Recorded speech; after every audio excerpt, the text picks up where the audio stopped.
Hello, twisted humans. Do you find yourself wanting to know more about the latest murder, conspiracy, cult, or haunting? Then this is the podcast for you. I'm Alicia. And I'm Sierra, and this is Twisted and Uncorked.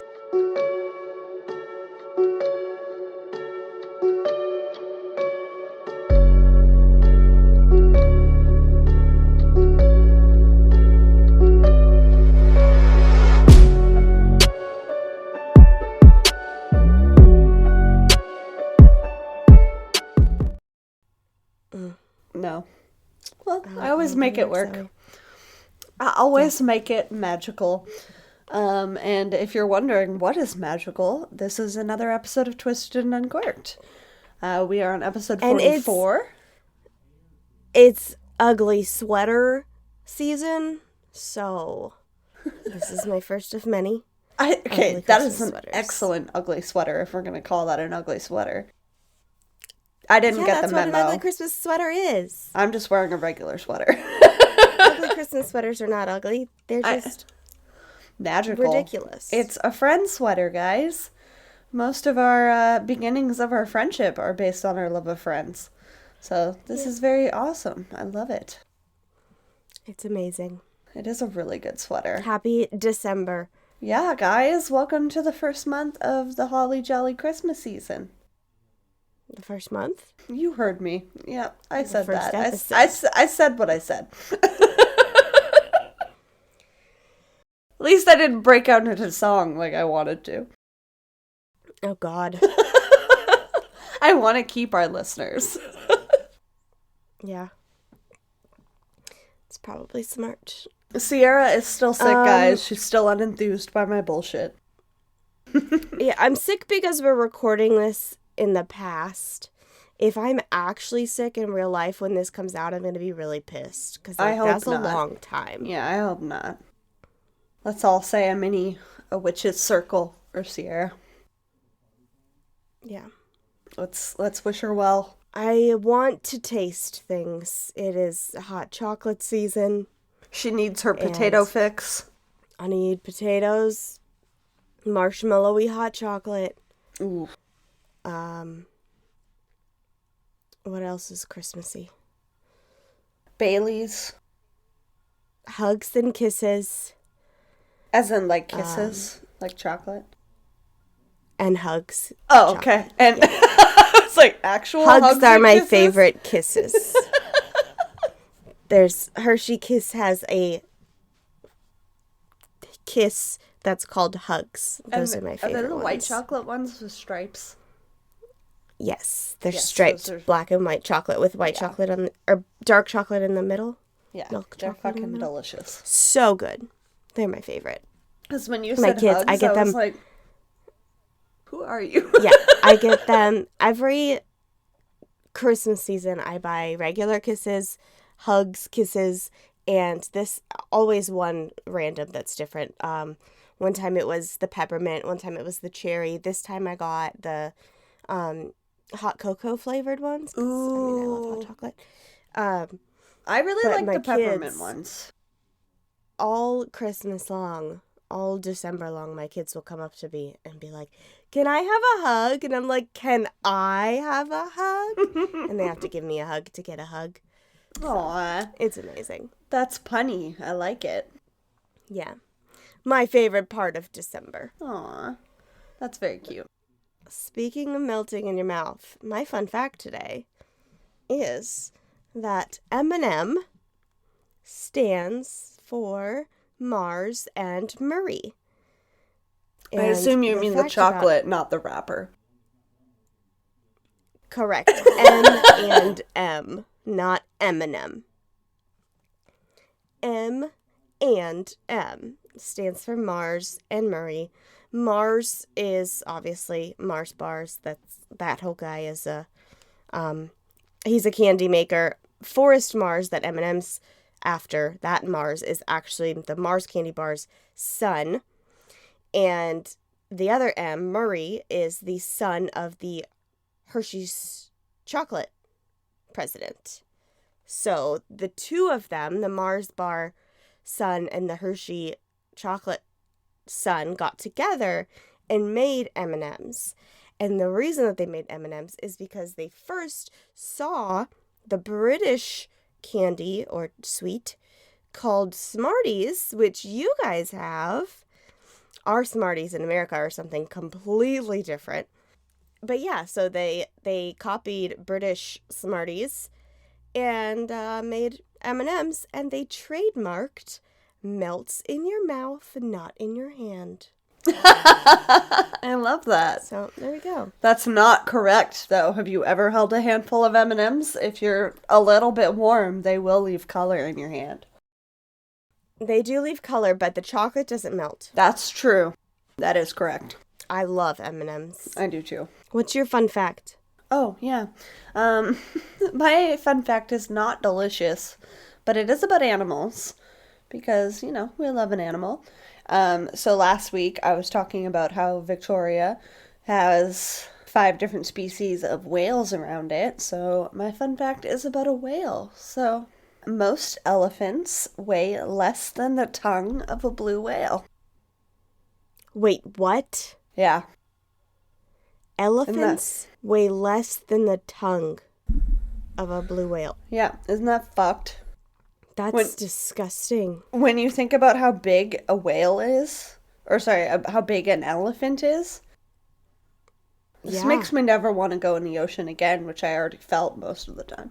That's crazy. Yeah, so blue whales are gigantic, and they often get a bad rap because, you know, they're huge and scary. If you're also afraid of everything in the water like Alicia is, I mean, they're relatively harmless. They're just fucking gigantic. Yeah, I don't like that at all. I don't either. If I ever saw a blue whale in the water, Fact I is think not fun. I would pass the fuck out and it would eat me. I don't think it would eat you, but... Well, something else would eat me. Yeah. I am terrified of it, like water. I can't deal with it. I'm not a strong swimmer. Everything that's bigger than me in the water can fuck off. Little things in the water that are gonna eat me can also... Ugh. So when I read that fact, because I love elephants, I was like, no. Yeah. But yes, that is my spooky. not so fun fact. I'm good. I'm good on land. I am land worthy, not water worthy, unless it's tropical waters and I can see the bottom while I'm swimming. Yeah. It's pretty cool. So after that traumatizing ocean talk, I need a drink. What are we drinking today, Sarah? Yes, there we go. Just trying to figure out how to segue. I found a sangria that is called White Christmas Sangria. And it is a mix of white cranberry juice, lemonade concentrate, and then you can put in sparkling white grape juice or white wine. And then for fruits, pomegranate seeds, sliced grapefruit, oranges, and kiwi. Fucking delicious. It is gonna be delicious when I taste it, and I have taste buds. But currently, I don't know what it tastes like, so... Yeah. Good choice. I'm gonna make my children try the version without wine, obviously. And the virgin describe to me the taste. I am telling you a disappeared story today. I'm very excited. Sorry if my voice sounds awful. I cannot help it. Hopefully we'll be good soon. Also, it's December, and before that we go on any further in this month, I want to give a shout out to our friend Ashley. Yes. Of That's So Fucked Up, the podcast. She was able to help us get some Chaotica eyeballs. Yes. For our recording equipment. As you can see if you're watching this on YouTube awesome. and you see these big poofs in the corner. Yeah, we're super excited that she helped us figure out how to work through that. Thank you, Ashley. You're the best. Yes, maximize our audio, make it the best that it can be for all of our twisted humans. So very much appreciative of that. And if you've noticed a difference, we deserve a 5-star review. Go leave one for us. And yes, That's So Fucked Up. Thank you. Yep. If you haven't noticed too big of a difference, it's probably my voice. And I apologize, but I have COVID. hopefully it'll be better next week. Yeah, so not only thank you, Ashley, but thank you to all of our patrons. Absolutely. You guys fucking rock. Because, you buy Alicia a new mic, and you bought us our poofs, so. All right. This disappeared story takes place in the year 2000. This is the disappearance of Zeb Quinn. Have you heard of him? No. Okay, cool. Zeb Quinn was born on May 12th, 1981 in Asheville, North Carolina. His parents claimed that he had an undiagnosed or unspecified organizational or learning disability, but again, undiagnosed, unspecified. We're not real sure. His parents might have just been super protective. But he was, for the most part, a very normal kid. He graduated from high school. He got himself a job at the electronics department at Walmart. He went to technical community college, and he was in ROTC, which, for those who don't know, is basically like a program that prepares you to join the military. It's not something that you have to do. It's kind of just like extra credit for a jump start for those who want to join, and it shows, how serious you are about it. And guys, have you not seen Cadet Kelly with Hilary Duff? Exactly. Zeb was in ROTC, and he was serious about this stuff. He was serious about his life. He was becoming a mature adult. As the year 1999 changed over to the year 2000, Zeb had survived what was supposed to be the end of the world, especially for the electronics department. But unfortunately, he only survived just 2 more days before disappearing and never being seen again. The last day he was seen was January 2nd, 2000. It was a Sunday. Zeb had just got off work at 9 p.m., and his plans were to go and check out a Mitsubishi Eclipse that he wanted to purchase with a friend named Robert Jason Owens. That's so the year 2000. Right? Robert used to work with Zeb at the Walmart, and they played pool together. He now worked at the Volvo plant, but the two were still pretty good friends, and Zeb trusted him enough to get his opinion on a vehicle that he planned to spend all his saved money on. Robert met Zeb at Walmart at 9, and the two of them headed to the gas station in their separate cars. They filled up their tanks, got some pop, or soda for the weirdos, and then headed towards Leicester to check out the Eclipse. By the way, I watched multiple YouTube videos on how to pronounce Leicester in North Carolina. It is spelled Leicester, and it's pronounced Leicester.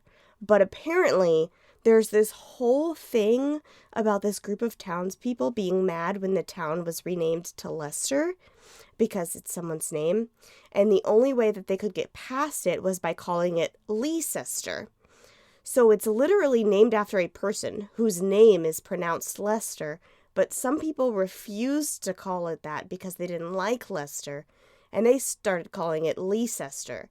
So if you're one of those people who want to call it Leicester, I just want you to know that I hear you, and it makes so much more sense with that spelling, but Leicester is easier to say. Yeah, I was going to say from an English the English language is fucked. We've discussed this many times. Yes, it really is. Yeah, it looks like it says, I was going to call it Leicester, if I'm being honest. See, I was thinking that's why I was like, I'm going to Google it. I was thinking when you said that Leicester, I was like, it's like Worcestershire. Like, it's like, fuck, there's just too many syllables. Leicester and Leicester are the two pronunciations. Leicester was the name of the person whose the town was named after, so that's what I'm going with. All right. Anyway, you did your due diligence, and the English language is fucked. I tried. Yeah. So Zeb and Jason never actually made it to Leicester. On the gas station surveillance tape, walking out and getting into their own vehicles with the soda was the last time that Zeb was ever seen by anyone other than Robert. And Robert didn't see him for much longer either. On the way to Leicester, Zeb flashed his lights at Robert and pulled over to the side of the road, signaling for Robert to pull over also. When he did, Zeb told Robert that he had just gotten a page, because it's 2000 and no one had cell phones, and he needed to make a phone call. So then Zeb went looking for the closest payphone, because it's 2000 and no one had cell phones. Yeah. After Zeb makes his phone call, Robert says he comes running back to the car, frantic, saying that he has to go, there is an emergency. And in Zeb's frantic state, he takes off and accidentally rear ends Robert's car while hurrying away. He yells out the window that he'll pay for the damages to the truck, but he really has to go. At least That was it was the his last friend time. that he rear-ended and not a stranger. Right. That was the last time that Robert saw Zeb Quinn, and he was never seen alive again. Robert went back home since checking out the vehicle was taken off the list of things to do that night. Unfortunately, on his way home, Robert got into a pretty bad car accident and had to take himself to urgent care for a head injury instead of going to work. At the same time, Zeb's mother is a little concerned that she hadn't heard from Zeb since the day before, and he was going to meet some random dude on Craigslist who wanted to sell him his car. So, that night, Zeb Quinn was reported missing by his mother, and Robert, the last person to see Zeb, was the first person that police talked to. Robert told police this story and about his unfortunate luck afterwards, with Zeb hitting his car first and then getting into a full-on car accident near the Waffle House at I-26, which left him with a head injury and fractured ribs. And the police were not really sold on this story. They didn't like that the car accident was never officially reported, and they didn't feel that the head injury and fractured ribs, they said they didn't seem like car accident injuries. And then on top of that, on what? January... That could very well happen in a car accident, but I mean, it could happen from somebody being beaten too. I agree. I don't know. This is what police said. Police said Robert looks suspicious. These are not car accident injuries. Also, why didn't he call the police when his car got hit a car? Maybe he didn't have insurance. Yeah, I wouldn't. I have insurance, and I wouldn't. I make the insurance go up so fast. Who calls the police when they get in a car accident? If you have insurance, you just deal with it. If your car can drive away, yeah, you drive away. Yeah, exactly. Okay. So I was like, this doesn't seem strange in Canada, but maybe in the U.S. it's strange. Yeah, no. However, it does get strange for Robert. 2 days later, on January 4th, Zeb has now been missing for 2 days. Someone claiming to be Zeb called into Walmart to report that he wouldn't be at his shift that day. The caller was not Zeb. It was Robert. And now police are like, okay, Robert, what did you do? Like, you got into a phantom car accident, you have a head injury and rib fractures, and now you're calling out of work for this disappeared person? Something's not adding up. And Robert's like, listen, Zeb said he had an emergency. He told me if he wasn't back by his work shift on the 4th, then I should call in to work for him. I don't know what he had to do. It was an emergency. It was a secret thing. He didn't tell me what it was. That's all I know. And police were like, okay, well, if you're not going to tell us anything else, there's no reason to continue questioning you. And they went on to other leads. What? And there's nothing to hold him on. I know, and I guess because Zeb's an adult, it's not very, it's like when 18-year-olds go missing, it's like, well, they could have walked away on their own volition, so you can't necessarily... The police kept looking. So next they looked into the page that Robert said that Zeb got, right? So Robert said Zeb got a page, it was an emergency, he had to go. So the police were like, okay, who paged him? Right. Who paged him? 100% it really happened. Zeb got a page that night, and it was traced to Zeb's aunt on his dad's side, so his dad's sister. But when they questioned her about it, she said she had no idea what they were talking about. She hadn't even talked to Zeb in years. I couldn't find any information about Zeb's dad, but it seems like he wasn't really a part of Zeb's life, or at least, Okay. like I don't know if not at all or not anymore, but at least at the moment, his mom was in a completely different relationship. Like, the dad did not come up in any conversation. Okay. So this lady may have been his blood-related aunt, but she was sure that she had not sent a page to her adult nephew that she had no reason to speak to. She said she wasn't even home that night. She was having dinner at her friend's house. Strangely enough, though, this friend of Zeb's aunt was also the mother of Zeb's kind of girlfriend, Misty Taylor. Ooh. Zeb was not actually dating Misty.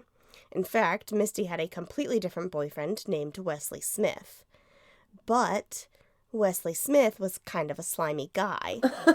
Misty told Zeb that Wesley was abusive to her, and she wanted to be with a good guy like Zeb. Aww. Misty and Zeb were sort of like having an affair, if you could call it that. They're not married. They're just all a bunch of teenagers cheating on each other. Yeah. But, basically an affair. Yeah. And because of that, Zeb had recently told some of his family and friends that Wesley Smith threatened to kill him for messing around with his girlfriend. Oh my God. Well, gets weirder. Wesley and Misty were both home having that same dinner with Zeb's aunt and her friend, Misty's mom. Okay. According to all of them. They're all each other's alibi. Okay, I hate Abusive that. Wesley, girlfriend Misty, Zeb's aunt on his dad's side he doesn't talk to, and Misty's mom. They're all each other's. They were all together, and nobody was in Zeb's aunt's house. Weird. But somehow there was a page that came from Zeb's aunt's home phone. I was like, were you thinking Zandy? Yeah, too many names. According to their stories, none of them were there. But according to Zeb's pager, somebody called and left a page. Ew. I'm not familiar with pager equipment, or how that went back then for police, correspondence or however they had to test that. Mm-hmm. But is there any way you could fake that or page somebody from a different location that you weren't really at, or a different phone? I don't know how it all works either, but I don't think so, because I think the pager works like a landline in the sense, because you can't actually call or do anything on it. It's just a number. Yeah. So it's kind of like an answering machine, right? Yeah. You're right. Okay. Of numbers. I was just curious because pagers were a thing when we were kids, and I remember my parents using pagers one. Yeah. So I was like, is there any way you could falsify that? Like it came from a different location, but it was saying it was coming from one. So I was just curious. Yeah, I don't know, actually. That is very interesting. Also, according to Robert, Zeb said he called the number back who was trying to page him, right? And someone told him there was some sort of emergency. Ugh. So if he got the page from his aunt and he called his aunt back and there was an emergency, like, who was there to pick up the phone? Yeah. Sketchy. Anyway, Zeb's aunt is very persistent. She did not make that page. So to back up her own story, she made a formal police report that someone must have broken into her home the night that Zeb disappeared and made that call. Nothing was taken. A few things were knocked over. But someone was there to make that phone call, and she was okay with the police coming by, checking it out, and figuring out what was going on, because she didn't want to go down for something she didn't do. Now the police are at another standstill. like, who could have information about Zeb? Nobody knows. Until they find Zeb's car. On January 16th, 2000, 2 weeks after Zeb's disappearance, his car was found abandoned in a restaurant parking lot. Little Pig's Barbecue on McDowell Street, which happened to be right across the street from the hospital where Zeb's mother, grandmother, and sister worked. None of these 3 family members were the ones who found the vehicle, but once they learned where it was, they assumed that it was put near their work on purpose so that they would be the ones to find it. The vehicle was found. I know. Can you imagine, like, going to work every day at some big, huge place and, like, your child is missing and then you're like, wow, the car was across the street the whole time? Yeah.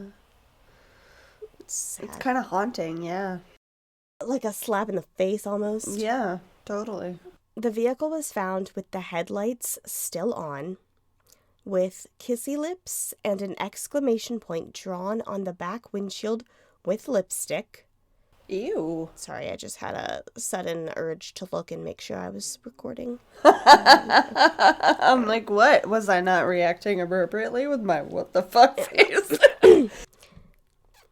With a hotel key card to an unknown hotel and a jacket belonging to an unknown person in the back, as well as a living 3-month-old Labrador puppy just hanging out in the car.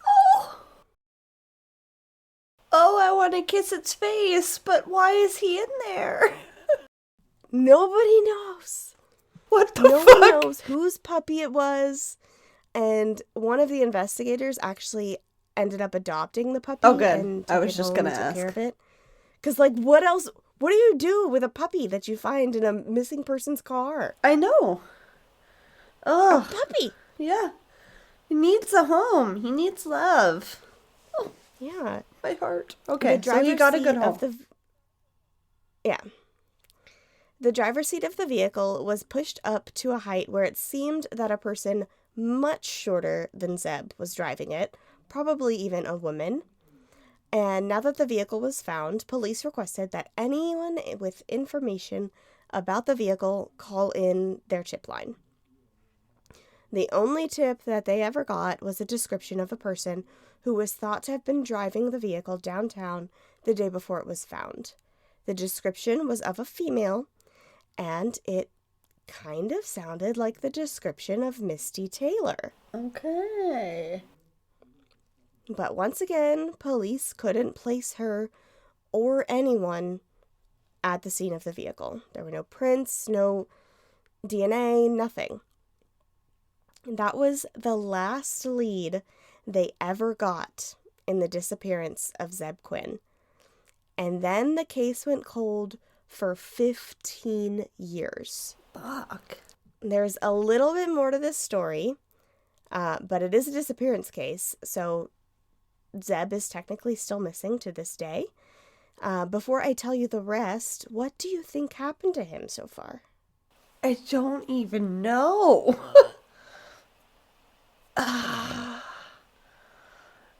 My immediate gut reaction was, a lover's quarrel situation because, like you said, a bunch of teenagers cheating on each other.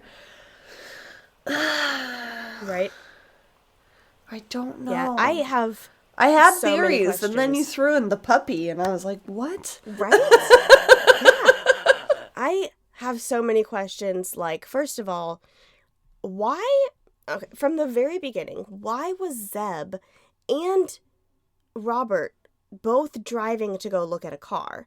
Yeah. Like, was he trading his car? Like, was he going to give this third person his own vehicle if he bought the Eclipse? Because otherwise, 2 people usually drive in one car. So when they get there, the 2 people can drive the 2 cars home. Yes. Right? Or a This is safety gonna be thing. 3 Because they're cars. looking at something on Craigslist. Right. But also, like, if there's 2 people driving in 2 separate cars to go get a third Oh, car, yeah. who's going to drive the third car? Yeah, that's fucking weird. Okay, sorry. What the heck? Yeah. So confused. Because in my head, I was like, it's a safety so- thing. But yeah, that's too many cars. Too many cars, not enough people. That was my number one, like, what the hell? My number two is, how much did this car cost, and how much money did he have on him? Yeah. Because he Like, was was this an expensive car? Yeah. Did he have, like, thousands of dollars on him?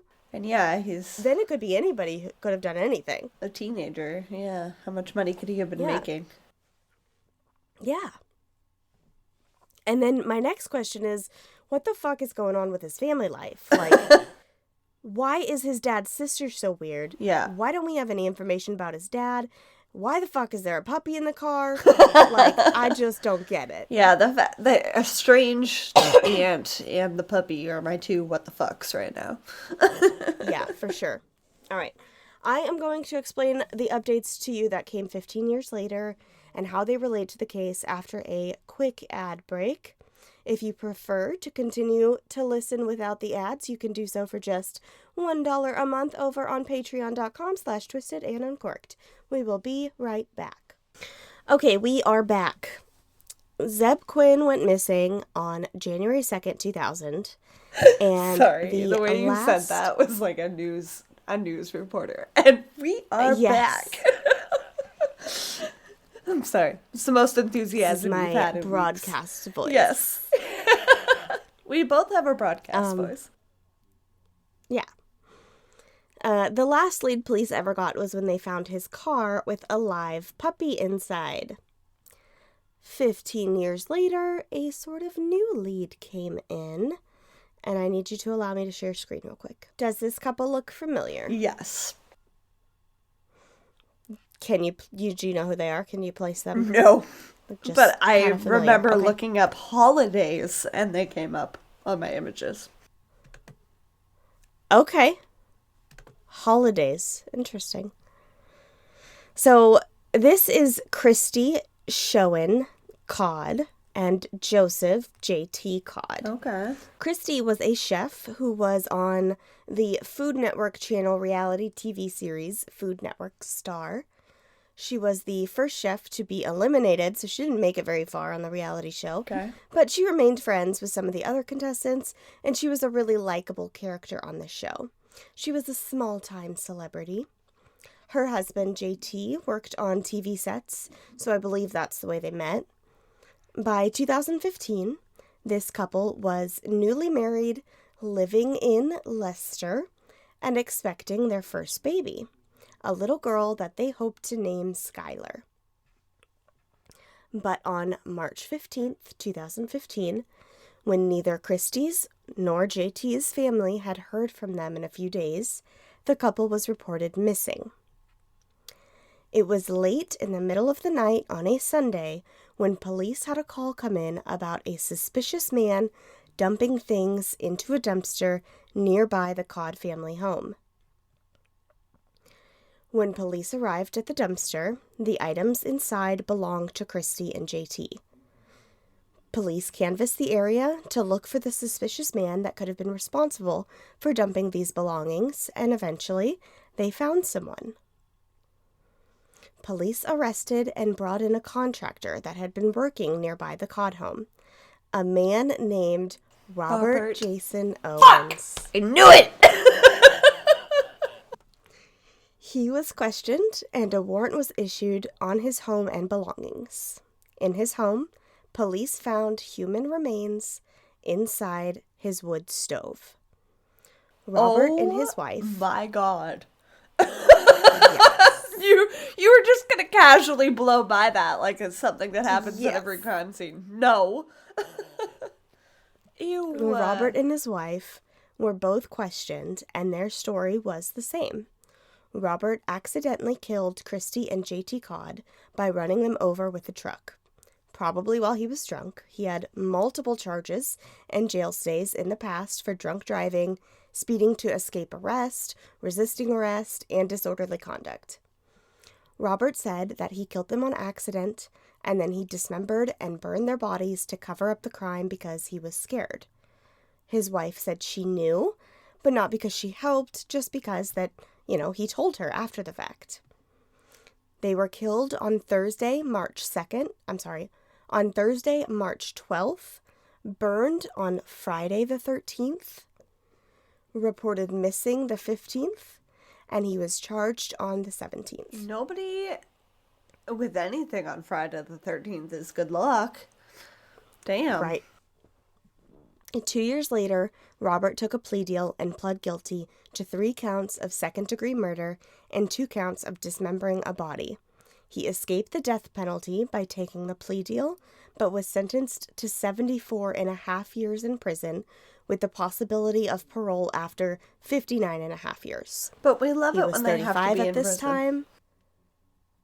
Yeah, he was 35 at the time, so he won't be eligible for parole until 95. And is he really So- going to make it to that when he's in prison? Probably not. Probably not with how awful he's been treating his body, drinking so much that he has multiple DUIs. Yeah. But I wonder if they were on vacation in that picture, which is why they came up. Like, if that was like a vacation photo that they shared, Maybe. which is maybe why they came up, because I've never heard this case, so that's wild. Yeah. Interesting. So, knowing this strange connection to Zeb Quinn 15 years prior, police continued to check out Robert's property for any more suspicious activities. According to the Disappeared blog, they found fabric, leather materials, and unknown hard fragments buried under a concrete slab on the property. I hate that. They found an unknown white powdery substance, metal, and concrete fragments in a concrete fishing pond on the property. And they found a plastic bag containing what could have been lime or powdered martyr mix on another part of the property. What is powdered With all martyr of these mix? things, it's like kind of like cement mix. Okay. Yep, got ya. I was like, what the fuck? With all of this, they believed that they had enough to bring up charges of first-degree murder of Zeb Quinn onto Robert Owens. Currently, Robert is serving his life sentence for the deaths of Christy and J.T. Codd and their unborn child, and he is awaiting trial for the death of Zeb Quinn. As far as anyone knows, Zeb Quinn's remains have not been discovered, and the only evidence that Robert did anything is circumstantial. So, now with this information, what do you think of Zeb Quinn's case? With this information, the fact that he's capable of doing something like this, and the fact that he was driving with him to go and see this vehicle, he had to have had something to do with it. I mean, Well, the only thing that's now missing for I me is challenge motive. yeah, now I challenge you also to remember that we just talked about Elise Matsunaga. Yes! Okay. And Sorry. she That was really loud. killed and dismembered her husband. But we both agreed that she would never do that again. Yeah. She wasn't going to do that to somebody else. That's true. So Robert says, and his wife says, their stories are the same. He got drunk, accidentally ran some people over, and dismembered them because he was scared. Just like Elise dismembered her husband because she was scared. Didn't know what to do with the body. But see, Robert... Does that make him a murderer? Like, see, good point. big time? Check that out on Patreon if you would like. But see, Lizzie had a direct relationship with Marcos, whereas Robert's relationship with Deb was like a close relationship, but not with the couple. Right. You're right. I don't know. I don't know at all. In my opinion is... The way you word things sometimes is like a teacher in school. It's like, I need a good answer. Right. You're not, but I was like, I need to know. I'm making you think. Yeah, no. Most people think that Robert killed Zeb to steal his car buying money. Yeah. So however much money he was going to use to buy the car, he wanted that money, But so he it's not killed enough Zeb. money to call your friend But- over. Like, Right, it's your friend. Yeah. So I don't know. Police Like, maybe a are stranger, sure. but not a friend. Police are sure that Robert's injuries the night that Zeb disappeared were not from a car accident. But what could they have been from? From a If fight. he is responsible for the death. Yeah, so did Zeb, like, fight back really hard, but then still lose his life to Robert after fighting? Also, why did he get a page from his aunt's house? Who broke into her home to page him if Robert was with him, killing him the whole time? Did he have an accomplice? Maybe she did it to Who was distract the him. female? Who was the female driving Zeb's car? His aunt. And why was there a puppy? I don't know. The puppy is never going to fucking make sense. Never going to make sense. But maybe the aunt paged him so that he would be, like, and then helped Robert because he was Why going to was give her part of his the money. aunt do that? I don't know. That Maybe. Like, how don't know. much We don't money know could enough you get about paid his for that in family. the 2000s? Like, Yeah. maybe $8,000, maybe. Yeah, maybe. I don't know. Also, the biggest question for me is, do you really think that Robert got away with murder for 15 years, but then got caught the day after he did it the next time? I mean, that's fucking karma. It is karma, or he's just an idiot and there's no way he got away with murder for 15 years. Yep. So, I don't know. But I can't think of I anything mean, else I'm not that would saying make Robert sense. is an innocent man. Robert is not an innocent man. He's obviously a murderer. He's obviously But an that asshole, doesn't yes. mean he murdered Zeb. Yeah. And I if he mean- didn't, then someone else is still out there getting away with it. Unless the police know something we don't. We Did don't they know. question the 'Cause person trial that has he not was happened going yet. to buy the car from? Like, I would assume. I don't know. There's not very much information about this case. And I think it's because, for the first 15 years, they were trying to figure stuff out. But then after Robert got in trouble for a different crime, they're like, oh, we can close this case and pin it on Robert. And they stopped looking, that's true. And we know that police like It's to been do that. 21 years now. Almost 22 years. Next month it'll be 22 years since Zeb went missing. But and the puppy makes no fucking sense. What happened? The puppy is what's getting me. Who left the puppy? Yeah, the only thing I can think of is maybe Robert and Wesley were in on it together. Oh. And, I don't know, Wesley just wanted to kill him because he was cheating, and Robert was like, I'm going to look out for myself. Yeah. If this guy wants to kill you, I'm going to tell him where you are or else he'll kill me. Yeah. And then after he was killed, he gave the car to Misty, and maybe Misty was just not a great person and got herself a dog and didn't want it anymore. I don't know. I don't want to talk Yeah. shit about Misty. I don't know her like that. Yeah. And who would leave a 3-month puppy behind? Yeah. I don't know. Yeah, It's all a because that's mess. the relationship aspect of the cheating is the only thing that makes sense to me for motive Right. other than possibly Robert doing it.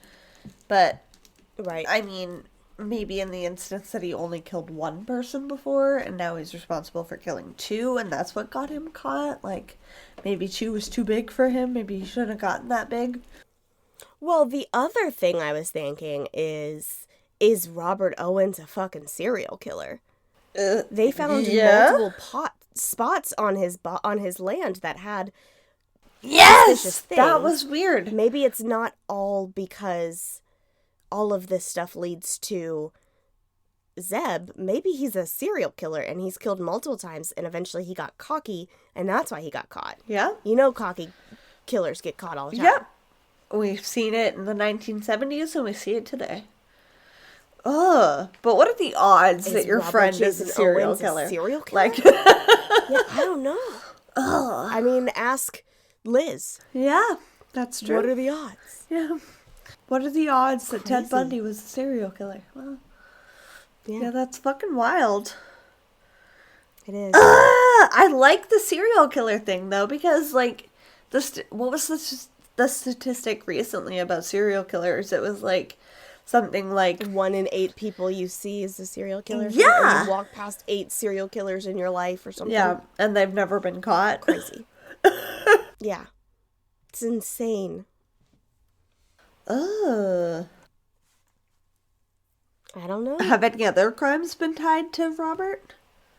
I'm assuming Not not, yet. otherwise you He's would have mentioned still- it. Okay.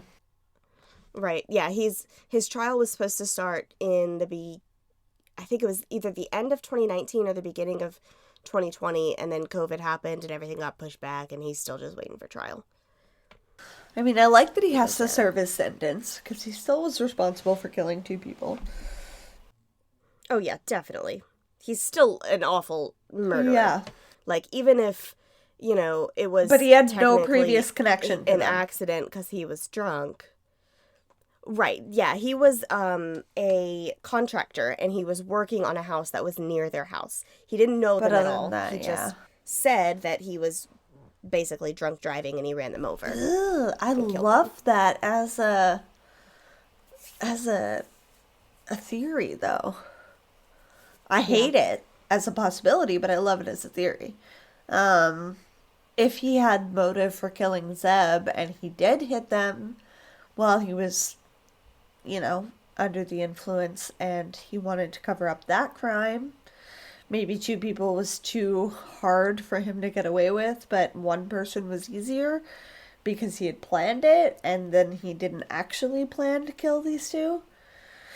And that's what got him caught. So that would be like straight up karma.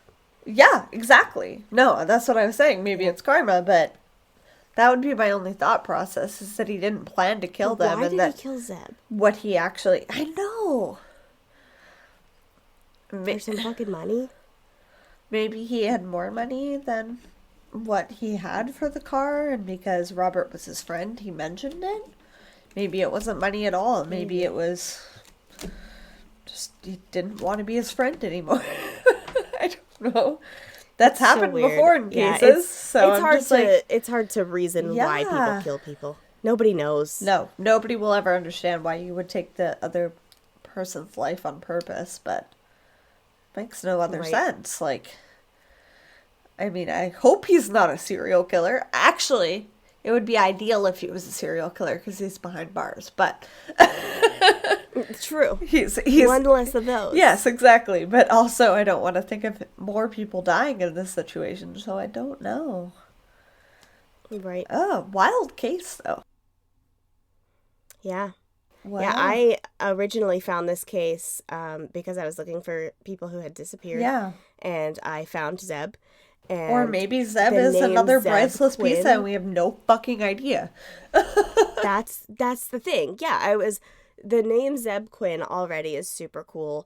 And super cool name. Circumstances around his disappearance were insane. I was like, there's all these people that it could be, but it could be none of them. Like, what? He was in a hurry. He was frantic. Where did he go? Yeah, because Priceless Pizza was acting weird. Case.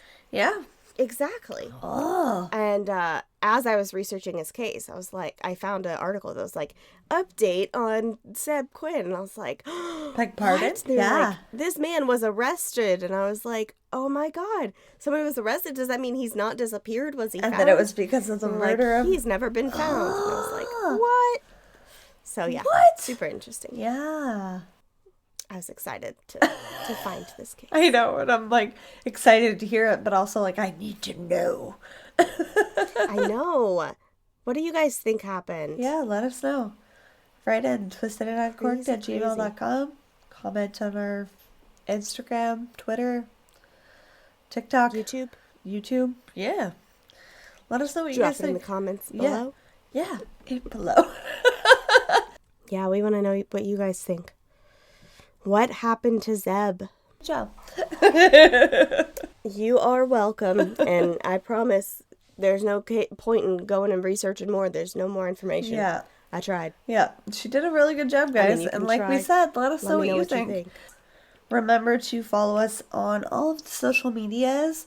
Check out our website for photos and resources for today's episode. Go leave us a 5-star rating and review because this case was wild. And what day is it, Sierra?